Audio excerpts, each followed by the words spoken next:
नमस्कार बंधुगण, आपण मानंकु आम यूट्यूब चैनल रे स्वागत।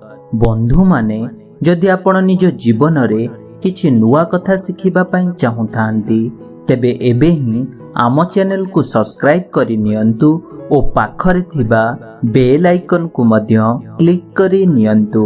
तेबे बंधु माने आसंतु जानिबा आजिर किछि बड़ ओ गुरुत्वपूर्ण अनुचिंता विषय रे। बंधु माने मने रखंतु, वास्तुशास्त्र अनुसारे घर भितरु जे कोनोसी पानी नळ जदि बाहर को बाहर करिबा पई पडुथाए तेबे सर्वदा पूर्व किंबा उत्तर दिग को हेबा उचित होइथाए। एहा द्वारा घरे अजथा खर्च दूर होइथाए ओ घरे सुख संपत्ति वृद्धि पाइथाए। मने रखंतु, घरे तुलसी गछकु केबे भी सुखिबाकु दियंतु नाही एवं एहार सठिक जत्न नेबा आवश्यक होइथाए। कारण जदि तुलसी गछ घरे सुखी जाए तेबे घरे अर्थ समस्या देखा देबार संकेत प्रदान करिथाए। मने रखंतु, घरे केबे भी भांगी जाइथिबा काच रखिबा किंबा कोनोसी ठारे लगाइबा उचित होई नथाए, नचेत एहा द्वारा गृह पाई बहुत अशुभ होइथाए एवं घरे आर्थिक संकट देखा देइथाए। मने रखंतु, घरे गाड़ी रखिबा पाई सर्वदा दक्षिण पूर्व दिग किंबा उत्तर पश्चिम दिग शुभ होइथाए। एही दिगरे सर्वदा गाड़ी पार्किंग करिबा उचित होइथाए एवं घरे पैसा रखुथिबा आलमारी रो मुह सर्वदा उत्तर दिग को हेबा उचित होइथाए। एहा द्वारा घरे आर्थिक स्थिति खूब मजबूत होइथाए। मने रखंतु, घरर मुख्य द्वार रे सूर्यमुखी फूलर फोटो लगाइबा उचित होइथाए। एहा द्वारा घरे सुख समृद्धि वृद्धि होइथाए एवं आपणक जीवनरु नकारात्मकता भावना दूर होइथाए। सर्वदा मने रखंतु, घरर छात उपरे, सीढ़ी तले किंबा बालकोनी रे केबे भी अलिया आवर्जना रखिबा उचित होई नथाए, नचेत एहा गृह पाई बहुत अशुभ साब्यस्त होइथाए एवं शनि दशा पड़िबार संभावना रहिथाए।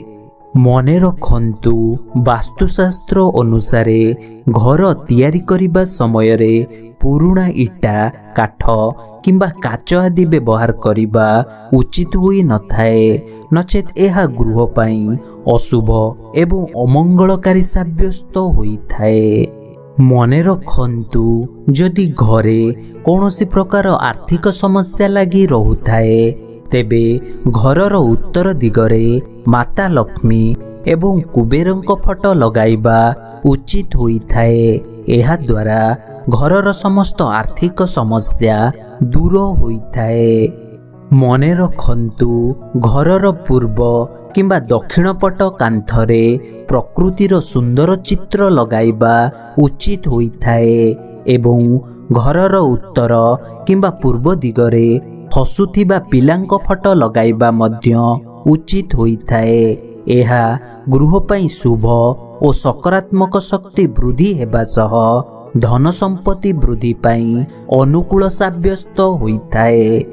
मने रखंतु, मंगलवार दिन केबे भी आमिष खाद्य खाइबा किंबा मद्यपान करिबा उचित होई नथाए, नचेत एहा द्वारा आपणक जीवन रे नकारात्मक शक्तिर प्रभाव वृद्धि पाइथाए, जहा द्वारा आपणक ठारे दारिद्रता देखा देइथाए। मने रखंतु, मंगलवार दिन केबे भी नख, बाल किंबा दाढ़ी आदि काटिबा उचित होई नथाए, नचेत एहा द्वारा आपणक बुद्धि नष्ट होइथाए एवं घरे धनहानि मध्य होइथाए। मने रखंतु, मंगलवार दिन केबे भी धारुआ जिनिस किनिबा उचित होई नथाए एवं मंगलवार दिन केबे भी कला वस्त्र पिंधिबा मध्य उचित होई नथाए, नचेत एहा अशुभ होइथाए एवं परिवार मध्यरे कलह देखा देइथाए। ଏବଂ ଶନିଦେବଙ୍କର କୁପ୍ରଭାବ ମଧ୍ୟ ଆପଣଙ୍କ ଉପରେ ପଡ଼ିଥାଏ। ଏଣୁ ମଙ୍ଗଳବାର ଦିନ ନାଲି ବସ୍ତ୍ର ପିନ୍ଧିବା ଦ୍ୱାରା ମଙ୍ଗଳକାରୀ ହୋଇଥାଏ। ମନେ ରଖନ୍ତୁ, ମଙ୍ଗଳବାର ଦିନ କେବେ ବି ପଇସା ଧାର କରଜ କରିବା କିମ୍ବା ଉଧାରି ଦେବା ଉଚିତ ହୋଇନଥାଏ। ନଚେତ୍ ଏହା ଅଶୁଭ ଓ ଅମଙ୍ଗଳକାରୀ ହେବା ସହ ଉଧାର ଫେରି ପାଇବାରେ କଷ୍ଟକାରୀ ହୋଇଥାଏ। ମନେ ରଖନ୍ତୁ, ଡାହାଣ ହାତର ଅନାମିକା ଆଙ୍ଗୁଳିରେ ସୁନାର ମୁଦିଟିଏ ପିନ୍ଧିବା ଦ୍ୱାରା ଆପଣଙ୍କର ଆତ୍ମବିଶ୍ୱାସ ବୃଦ୍ଧି ହୋଇଥାଏ ଏବଂ ସହଜରେ ଲକ୍ଷ୍ୟ ହାସଲ ହୋଇଥାଏ, ଯାହା ଆପଣଙ୍କୁ ଜୀବନରେ ଶୀଘ୍ର ସଫଳତା ଆଣି ଦେଇଥାଏ। ମନେ ରଖନ୍ତୁ, ଦୈନନ୍ଦିନ ସକାଳୁ ସୂର୍ଯ୍ୟଙ୍କୁ ଅର୍ଘ୍ୟ ଦେବା ସମୟରେ 5 ମିନିଟ୍ ହାତ ଯୋଡ଼ି ଧ୍ୟାନ କରିବା ଦ୍ୱାରା ଆପଣଙ୍କର ଆତ୍ମବିଶ୍ୱାସ ବୃଦ୍ଧି ହୋଇଥାଏ ଏବଂ ସମସ୍ତ କାର୍ଯ୍ୟରେ ଅତିଶୀଘ୍ର ସଫଳତା ପ୍ରାପ୍ତ ହୋଇଥାଏ। ସର୍ବଦା ମନେ ରଖନ୍ତୁ, ରୋଷେଇ ଘର, ଭଣ୍ଡାର ଘର ଏବଂ କୌଣସି ମନ୍ଦିରକୁ କେବେ ବି ଚପଲ ପିନ୍ଧି ଯିବା ଉଚିତ ହୋଇନଥାଏ। ନଚେତ୍ ଏହା ଆପଣଙ୍କ ପାଇଁ ଅମଙ୍ଗଳକାରୀ ହୋଇଥାଏ ଏବଂ ଆପଣଙ୍କଠାରେ ଦାରିଦ୍ରତା ଦେଖା ଦେଇଥାଏ। ମନେ ରଖନ୍ତୁ, ବାସ୍ତୁଶାସ୍ତ୍ର ଅନୁସାରେ ଘରର ମୁଖ୍ୟ କବାଟକୁ କେବେ ବି ଲୁହାର କରିବା ଉଚିତ ହୋଇନଥାଏ। ସର୍ବଦା କାଠର କବାଟ କରିବା ଦ୍ୱାରା ଶୁଭ ଓ ମଙ୍ଗଳକାରୀ ହୋଇଥାଏ। ଏବଂ ଧ୍ୟାନ ରଖନ୍ତୁ, ଯେପରି ଘରର କବାଟ ଖୋଲିବା କିମ୍ବା ବନ୍ଦ କରିବା ସମୟରେ ଶବ୍ଦ ହେଉନଥାଏ, ନଚେତ୍ ଏହା ଗୃହ ପାଇଁ ବହୁତ ଅଶୁଭ ହୋଇଥାଏ ଏବଂ ଘରେ ଅଶାନ୍ତି ଦେଖା ଦେଇଥାଏ। ମନେ ରଖନ୍ତୁ, ଘର ଉପରେ ପତାକାରେ ଓମ୍ ଲେଖି ଘରର ଛାତ ଉପରେ ଲଗାଇବା ଦ୍ୱାରା ଘରୁ ରୋଗ, ଶୋକ ଏବଂ ଦୁଃଖ ଦୂର ହୋଇଥାଏ ଏବଂ ତା ସହିତ ଯଶ, କୃତି ଏବଂ ବିଜୟ ପ୍ରାପ୍ତି ହୋଇଥାଏ। ମନେ ରଖନ୍ତୁ, ଘରେ ତୁଳସୀ ଗଛ ଲଗାଇ ତାର ପୂଜା କରିବା ଦ୍ୱାରା ଘରୁ ଛୋଟ ବଡ଼ କଳି ଝଗଡ଼ା ଏବଂ ଶାଶୁ ବୋହୂଙ୍କ ସମ୍ପର୍କ ମଜବୁତ ହୋଇଥାଏ ଏବଂ ଘରେ ସୁସମ୍ପର୍କ ସ୍ଥାପନ ହୋଇଥାଏ।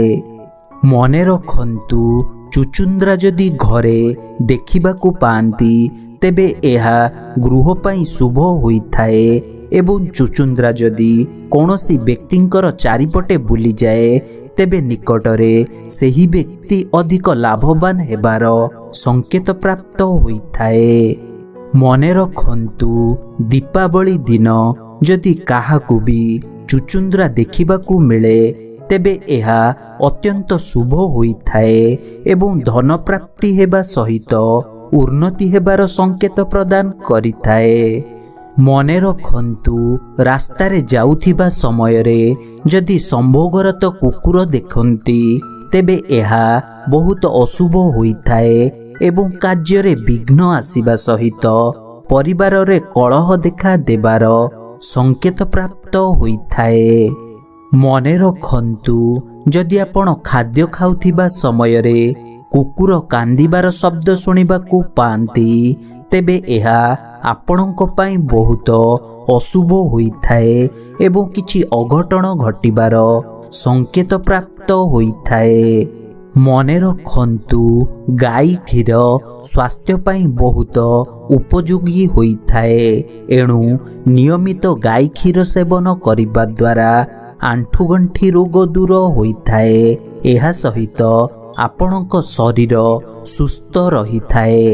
ତେବେ ବନ୍ଧୁମାନେ, ଏହା ଥିଲା ଆଜିର କିଛି ବଡ଼ ଓ ଗୁରୁତ୍ୱପୂର୍ଣ୍ଣ ଅନୁଚିନ୍ତା ବିଷୟରେ, ଯାହାକୁ ଯଦି ଆପଣମାନେ ପାଳନ କରନ୍ତି, ତେବେ ଆପଣଙ୍କର ଓ ଆପଣଙ୍କ ପରିବାରର ମଙ୍ଗଳ ହେବ। ବନ୍ଧୁମାନେ, ଯଦି ଭିଡ଼ିଓଟି ପସନ୍ଦ ଆସିଥାଏ, ତେବେ ଭିଡ଼ିଓଟିକୁ ଗୋଟେ ଲାଇକ୍ଟେ କରନ୍ତୁ ଓ ଆପଣଙ୍କ ବନ୍ଧୁମାନଙ୍କ ସହିତ ନିଶ୍ଚୟ ସେୟାର କରନ୍ତୁ ଏବଂ ଏହିପରି କିଛି ନୂଆ ନୂଆ କଥା ବିଷୟରେ ଜାଣିବା ପାଇଁ ଆମ ଚ୍ୟାନେଲକୁ ସବସ୍କ୍ରାଇବ୍ କରିନିଅନ୍ତୁ ଓ ପାଖରେ ଥିବା ବେଲ୍ ଆଇକନ୍କୁ ମଧ୍ୟ କ୍ଲିକ୍ କରିନିଅନ୍ତୁ। ଧନ୍ୟବାଦ।